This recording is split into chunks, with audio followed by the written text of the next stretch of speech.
a mix of relief and uncertainty here at the White House tonight as the president weighs his next move on Iran. The commander-in-chief delivering a clear message. He doesn't want war, but he's still ready to strike. Overnight, high drama inside the White House. President Trump on the brink of ordering airstrikes against 3 different sites in Iran, responsible for shooting down that unmanned American drone. The president tweeting they were, quote, cocked and loaded to retaliate before he called it off, telling NBC's Chuck Todd why. Nothing is green-lighted until the very end because things change, right?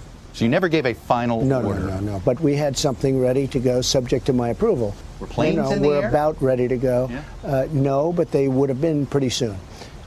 And things would have happened to a point where you wouldn't turn back or couldn't turn back. So they came and they said, sir, we're ready to go. We'd like a decision. I said, I want to know something before you go. How many people will be killed? In this case, Iranians. They said, came back, said, sir, approximately 150. And I thought about it for a second. I said, you know what? They shot down an unmanned drone, plane, whatever you want to call it. And here we are sitting with 150 dead people that would have taken place probably within a half an hour after I said go ahead. And I didn't like it. I didn't think it was proportionate. The U.S. says Iran shot down the drone over international airspace, which Iran disputes. Now the president sending this message to the Iranian regime, which is already under punishing U.S. sanctions. I'm not looking for war. And if there is, it'll be obliteration like you've never seen before. But I'm not looking to do that.